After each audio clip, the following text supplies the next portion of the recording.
우리 함께 하겠습니다. 영적 본질을 붙잡으라. 영적 본질을 붙잡으라. 영적 본질을 붙잡고 믿음의 삶을 살아가는 성도가 되어야 합니다. 하나님은 하나님의 자녀가 이 땅에 살아가는 동안 하나님이 주신 것을 풍성하게 누리기를 원하십니다.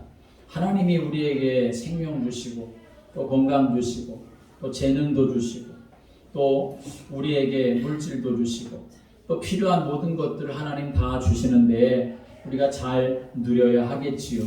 그러나 그것에 매여서 서론적인 인생 살아가는 것을 하나님은 원하지 않으십니다. 하나님이 우리에게 주신 것들을 잘 누리며 삶을 살아가야 하지만 서론적인 것, 세상적인 것에 매여서 삶을 살아가는 인생이 아니라 본질적인 것을 우리가 붙잡고 살아가는 인생이 되기를 하나님은 원하시는 것이지요. 우리가 때로 각종 뉴스에서 문제가 되는 여러 가지 이슈들, 그런 사건들을 우리가 보게 되는데 그렇게 되는 이유 중에 하나는 뭐냐 하면 본질을 놓치고 비본질적인 것을 따라가기 때문이라는 것입니다. 정말 본질적인 것을 붙잡고 믿음의 길을 걸어가야 하는데 비본질적인 것 거기에 속고 거기에 매이다 보니 믿음의 삶을 살아가는데도 계속 갈등과 방황이 일어난다는 것입니다. 우리나라 스포츠계에서 일어나는 일들 한때 뉴스에서 심각하게 다뤄졌던 것들을 보셨을 겁니다. 폭력의 문제가 한때 크게 이슈가 돼서 사회를 시끄럽게 했었지요. 모든 선수들이 다 그런 것 아니지만 그러나 그 안에 폭행이라든지 협박이라든지 따돌림 같은 그러한 일이 일어나서 피해를 보는 선수들, 그래서 그것 때문에 마음에 상처가 돼서 아예 운동을 떠나는 그러한 경우도 있고 또 승부를 조작해서 그런 일에 가담하여서 징계를 받는 그러한 일들도 있는 것을 우리가 알 수 있지요. 또 지금의 정치계를 봐도 그렇습니다. 우리나라의 미래를 어떻게 발전시킬 것인가, 국민을 어떻게 평안하게 하고 그 삶을 안정되고 발전하게 할 것인가에 초점을 맞추는 것이 아니라 어떻게든지 간에 정권을 잡고 어떻게든지 간에 상대방을 무너뜨려야 자기가 산다고 하는 그 이기적인 모습에 사로잡혀 있습니다. 그래서 비방과 폭로가 난무하지요. 국민들을 참 힘들게 하고 어렵게 합니다. 그런데 또 더 안타까운 일은 기독교 그 교계 안에도 교권에도 이러한 일들이 일어나고 있다는 사실이지요. 이 모든 일들의 바탕에는 바로 무엇이 문제냐? 본질적인 것이 아니라 비본질적인 것을 추구하고 거기에 마음과 생각이 빼앗기기 때문이다 하는 것입니다. 스포츠계에서는 본질적인 스포츠맨십이라고 하는 정신이 사라지고 어떻게든지 간에 좋은 성적을 내려고 하는 성적지상주의라고 하는 이 비본질적인 것에 매몰되어 있기 때문에 그렇지요.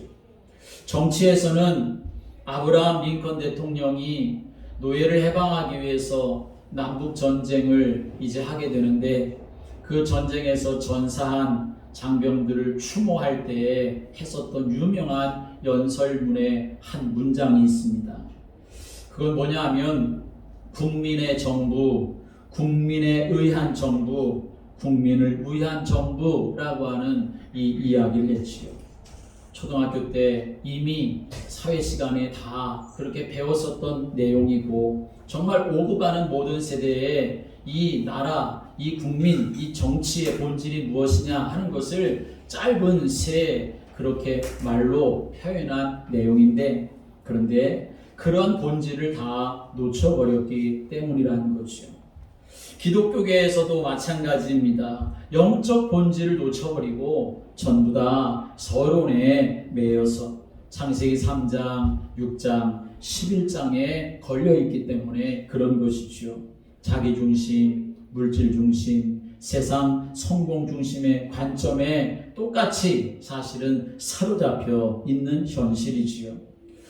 사단이 쳐놓은 그 올무에 걸려서 빛과 소금의 역할을 해야 되는 것은 다 잊어버리고 오히려 사회에서 비판의 대상이 되는 안타까운 현실 속에 있는 것이죠.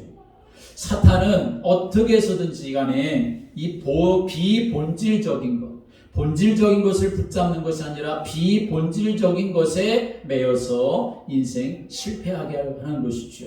신앙생활은 뭐냐? 신앙생활을 오늘 본문의 말씀에 비추어서 정의해 본다고 하면 신앙생활은 본질과 비본질의 싸움이라고 말할 수가 있는 거죠. 함께 하겠습니다. 신앙생활은 본질과 비본질의 싸움입니다.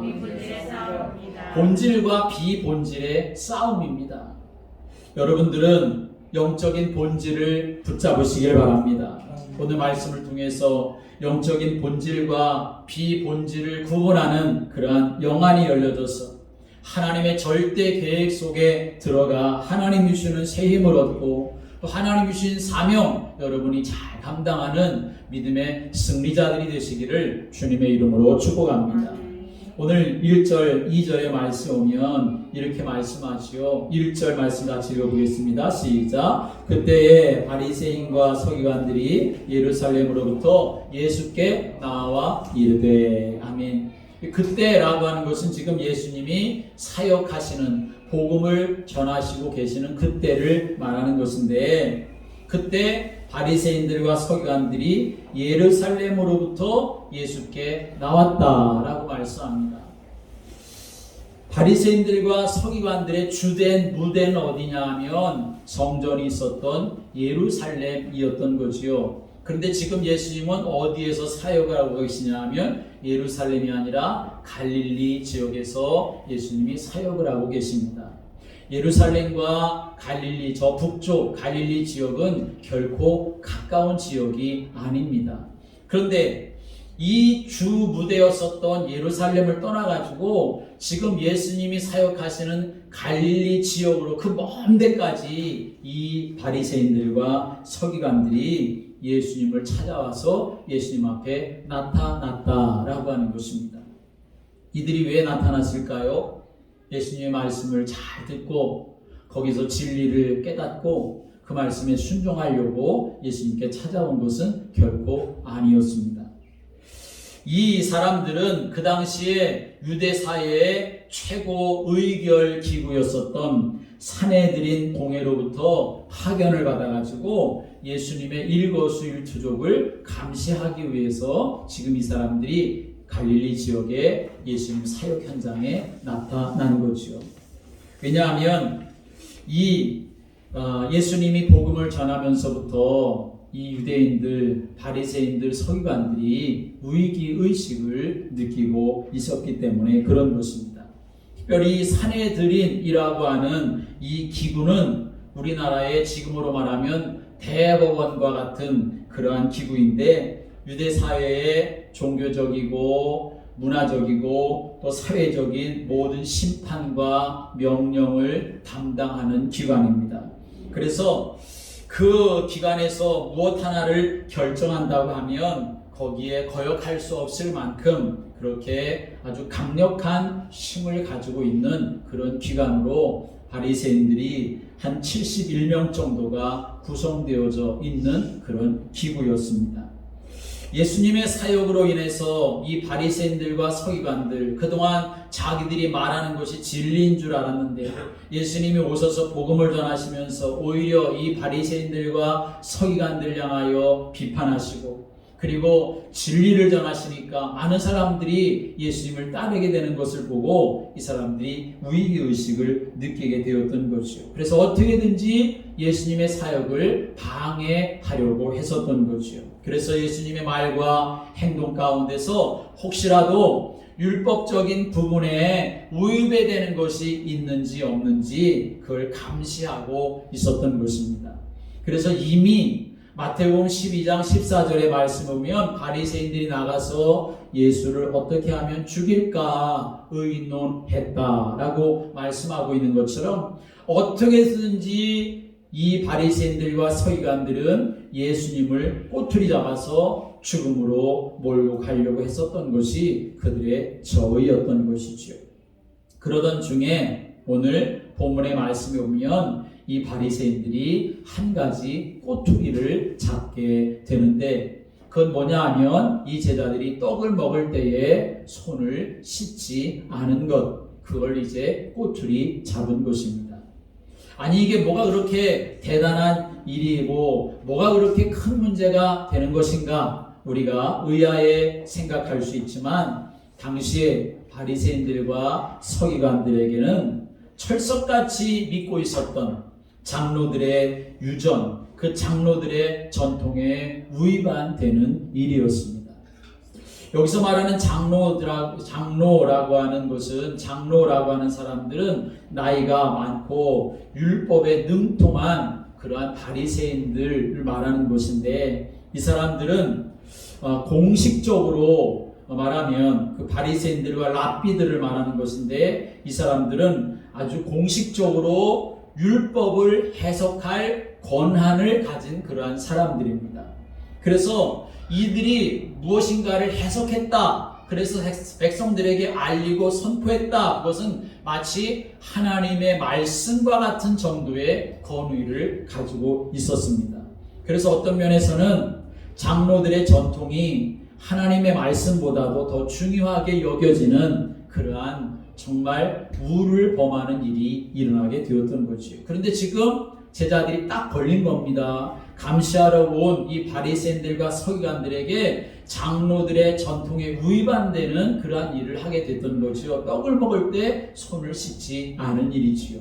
여러분 사실 우리가 음식을 먹을 때에 손을 씻는 것은 매우 위생적인 일이지요. 또 당연한 것이고 또 코로나 같은 이러한 시대에는 너무나 또 분명하게 잘 해야 될 필수적인 일이지요.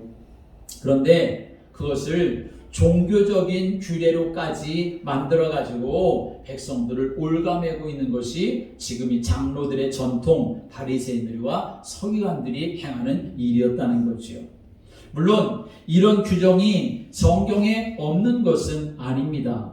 레위기 11장에 말씀 오면 정결법이라고 하는 이 율법이 있는 것을 볼 수 있고 거기에 근거하여 이들은 그러한 전통, 유전을 만들었다고 주장을 하지요.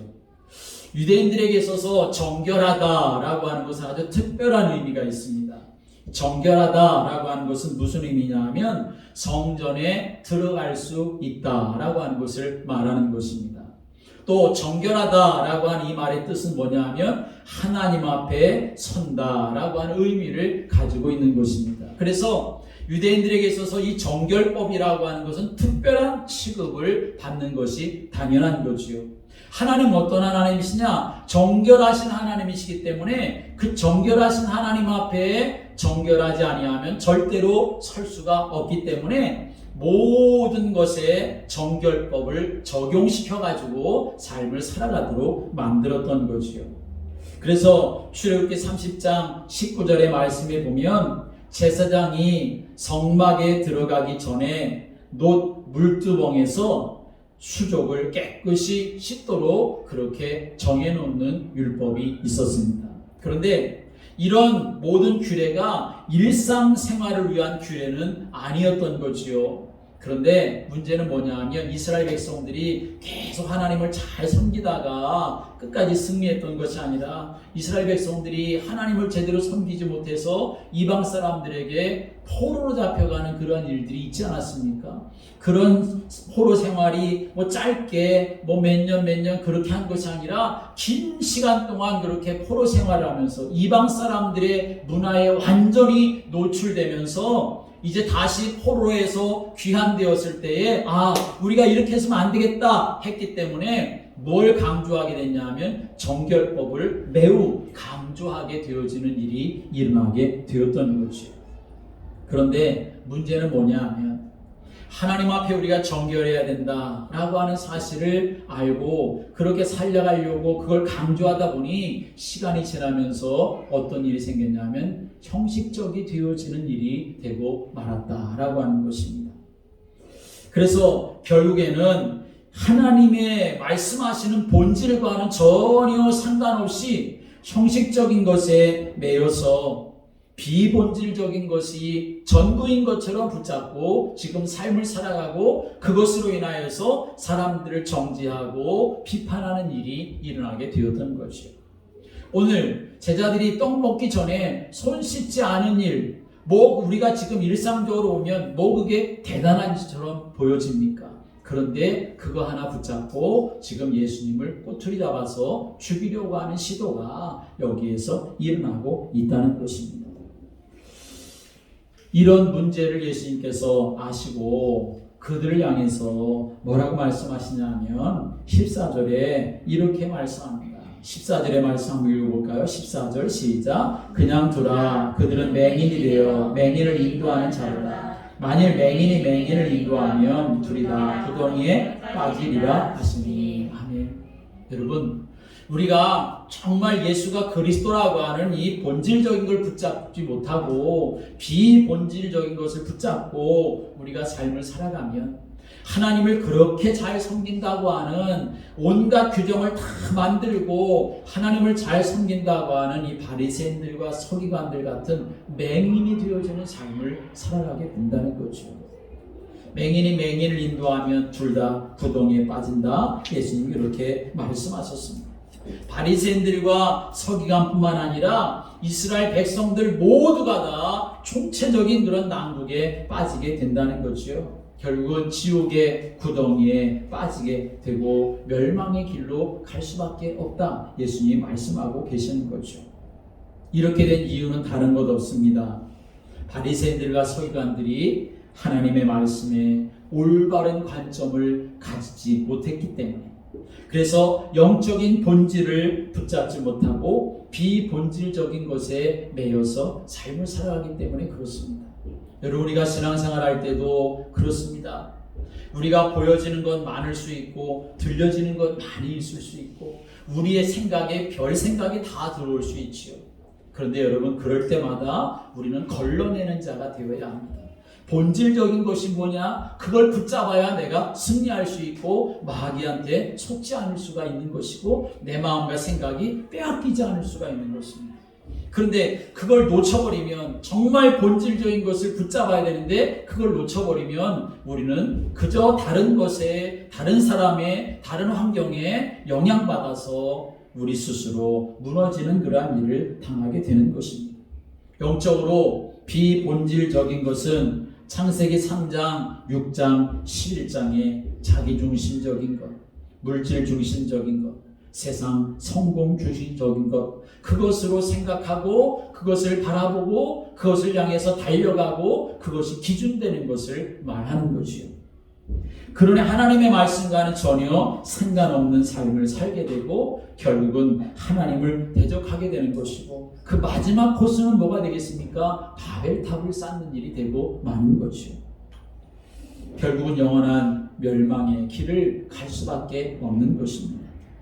사단은 이렇게 어떻게 해서든지 간에 여기에 머물도록 우리를 유혹한다는 사실을 아셔야 합니다.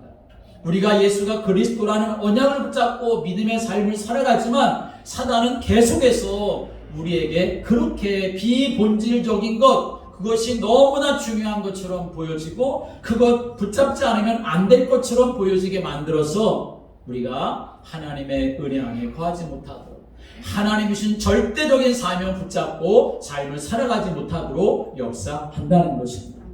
예수님이 마태복음 5장에서 팔복에 대해서 말씀하셨는데 어떤 분은 마귀의 팔복이라고 하는 글을 쓴 것을 볼 수 있습니다. 마귀의 팔복, 그게 무엇인가? 여러분 한번 들어보십시오. 피곤하고 바쁘다는 핑계로 교회에 나가지 않는 자는 복이 있나니 그들이 나의 가장 큰 일꾼이 될 것이요.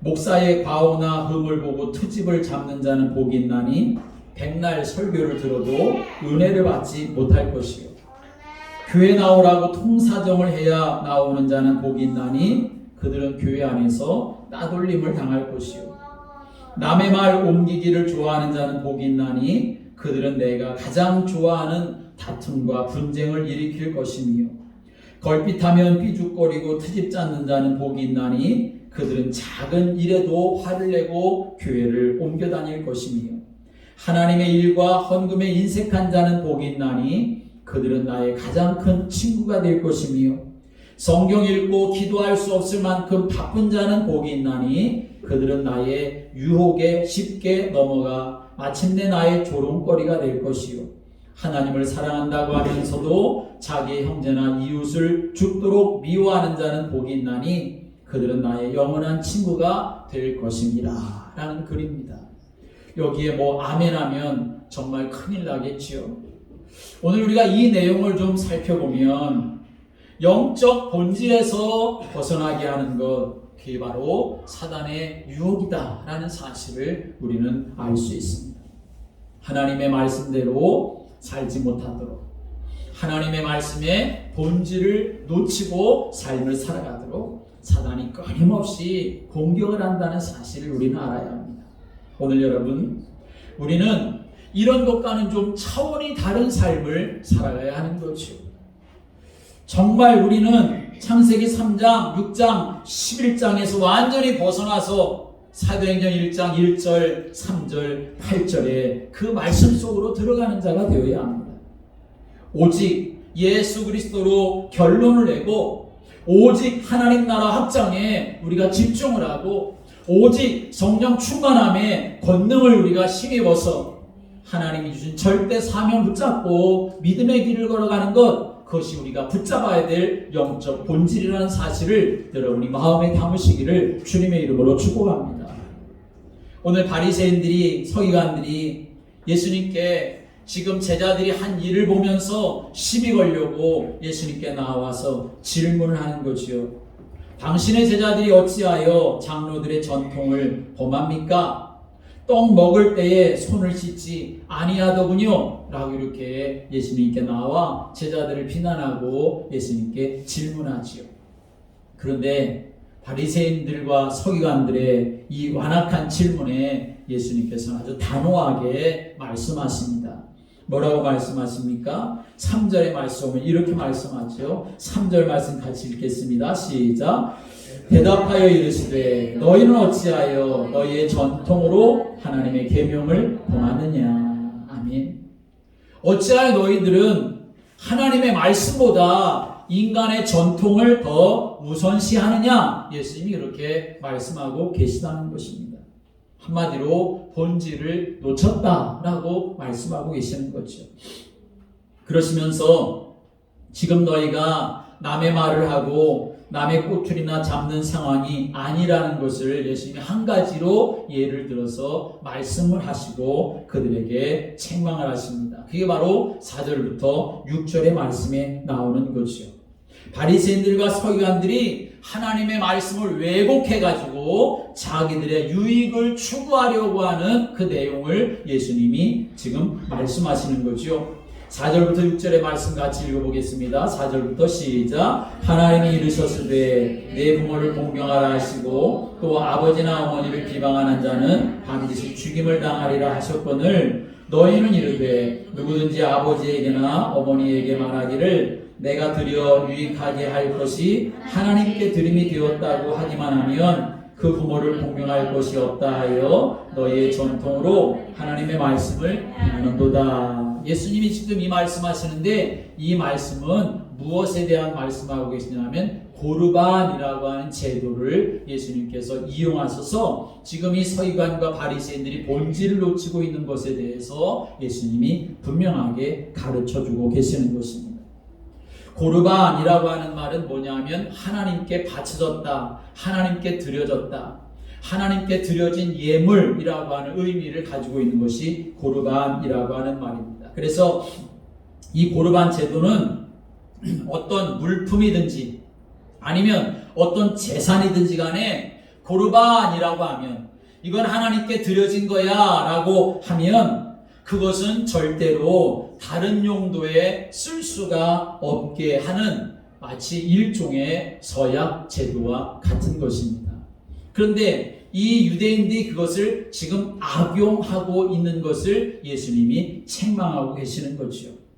예수님 당시에는 이 제도가 변질이 되어서 부모님을 봉양을 해야 되는데 부모님을 봉양할 충분한 그러한 재산이 있음에도 불구하고 부모님 봉양하고 싶은 마음이 없어서 부모님 봉양하는데 그걸 쓰고 싶지 않아가지고 고르반이라고 하는 그렇게 선포를 하게 되어지면 이건 하나님께 드려진 거야, 하나님 위해 쓰는 것 말고는 절대로 쓸 수 없어 라고 이렇게 해버리면 그 재산이 있음에도 불구하고 그 재산을 부모님께 봉양하는데 쓸 수가 없게 되어지고 만다는 것이요. 그런데 문제는 뭐냐 하면 고르반이라고 했음에도 불구하고 그래서 부모님께 봉양하지 않으면서 하나님께 드려줘야 되는데 그걸 하나님께 드리지도 않았다라고 하는 말이 되는 것이요. 그러니까 이 하나님 앞에서의 그 고르반이라고 하는 이 제도를 자기들의 유익을 위해서 악용하고 있는 것이 바로 이 유대인들의 모습이다라고 하는 것입니다. 부모를 공경하라고 하는 하나님의 말씀을 인간의 유전이나 전통으로 폐하는 일이 지금 일어나고 있음을 예수님께서 말씀하고 계시는 것입니다. 그 당시에 바리새인들도 서기관들도 예외가 아니었고 이 백성들도 그렇게 또 그 일을 악용하게 되어져서 결국은 하나님의 말씀보다 인간이 만든 전통을 더 우선시하는 일이 일어나게 되었던 거죠. 그래서 예수님이 너희의 전통으로 하나님의 말씀을 폐하는구나 라고 이렇게 책망하고 계시다는 것입니다. 오늘 7절의 말씀 보면 예수님은 이런 바리새인들과 서기관들을 향해서 외식하는 자들이라고 그렇게 예수님이 치욕스럽게 말씀하시는 것을 볼 수 있습니다. 입술로만 하나님이라고 하지만 그러나 그 내면에는 본질적인 것으로 충만한 것이 아니라 비본질적인 것으로 충만하고 자기의 유익 그리고 물질주의고 세상적인 것으로 가득 찬 이러한 모습을 예수님께서 보고 계셨던 것이죠. 오늘 여러분 우리가 믿음의 삶을 살아가는데 우리 안에 채워야 할 것이 무엇이겠습니까? 정말 우리를 구원할 수 있는 것이 돈이라고 하면 돈으로 채워야 되겠죠. 우리를 구원할 수 있는 것이 세상의 권세와 명예라고 하면 그것으로 채워야 되겠지요. 그러나 그것은 결코 우리 인생을 구원할 수 있는 것이 안 됩니다. 하나님으로만 예수 그리스도로만 복음으로만 우리의 영혼은 살 수 있게 되는 것이고 우리의 심령은 영적인 힘을 얻을 수 있게 되는 줄을 믿으시기 바랍니다. 그래서 예수님께서는 그 당시에 모여 있었던 무리들을 불러 모으시고 아주 단순하면서도 중요한 교훈을 예수님이 주십니다. 무엇이라고 말씀하시냐면 11절에 이렇게 말씀하십니다. 12절을 같이 읽어보겠습니다. 시작. 입으로 들어가는 것이 사람을 더럽게 하는 것이 아니라 입에서 나오는 그것이 사람을 더럽게 하는 것이니라. 아멘. 혹 손을 씻지 않고 떡 한 덩어리 먹었다 하더라도 그것 때문에 그 인생이 더러워지는 것이 결코 아니라는 말씀이죠. 그러나 그 입에서 나오는 것은 어디에서 나오는 겁니까? 마음에서 나오는 거죠. 그 입에서 나오는 그 마음에서 나오는 것이 그 인생을 더럽게 할 수 있고 하나님의 영광을 가릴 수 있다는 거죠. 그러면 그 마음에서 뭐가 나올 수 있느냐? 마음에서 악한 것이 나온다고 하면 그 사람은 창세기 3장, 6장, 11장 속에 그 인생이 채워지고 있는 것이지만 그러나 하나님의 말씀과 은혜와 복음과 그리스도가 그 마음에 채워지게 되어지면 그 입에서도 그 복음이 나오게 되는 것이고 그 인생은 다른 사람들까지도 복되게 하는 인생 살아갈 수가 있게 하신다는 거죠. 오늘 사랑하는 여러분, 여러분의 심령 속에 하나님께서 주신 이 복음의 본질로 가득 채워지는 인생이 되기를 주님의 이름으로 축복합니다. 내 안에 예수 그리스도로 충만케 되어져서 내 입에서 예수 그리스도와 복음이 선포되어지고 하나님의 사랑으로 충만케 내 심령에 채워져서 예수 그리스도와 하나님의 사랑이 내 입에서 증거되어지는 삶이 우리의 모습이 되어야 한다는 것입니다. 그런데 우리가 하나님의 말씀과 은혜와 복음으로 내 심령이 채워지지 않으면 우리는 계속해서 세상의 것에 영향받아서 요동하는 인생이 되어지고 마는 것입니다. 오늘 여러분은 생각해 보시기 바랍니다. 내 안에 무엇이 채워져 있습니까? 함께 하겠습니다. 내 안에 복음이 채워져야 합니다. 내 안에 복음이 채워져야 합니다. 내 안에 예수 그리스도가 채워져야 합니다. 세상에 많은 사람들이 나에게 이런저런 소리를 하고 내게 보여지는 것이 이런저런 많은 것들이 있다 하더라도 그러나 내 안에 복음으로 충만하게 채워지면 모든 것을 복음으로 볼 수 있고 복음으로 해석할 수 있고 복음으로 걸을 수 있는 사람이 될 수가 있는 것이요. 오늘 우리는 하나님 앞에 그런 사람이 되어져야 합니다.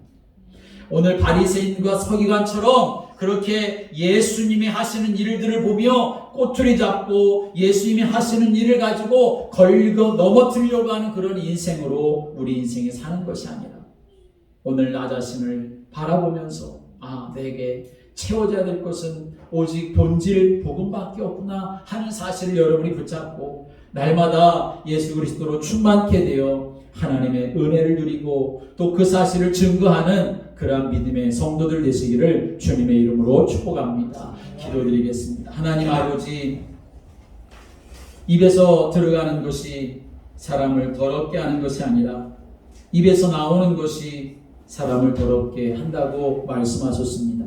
주님, 내 안에 예수 그리스도의 그 본질이 채워지도록 성령께서 오셔서 역사하여 주시옵소서.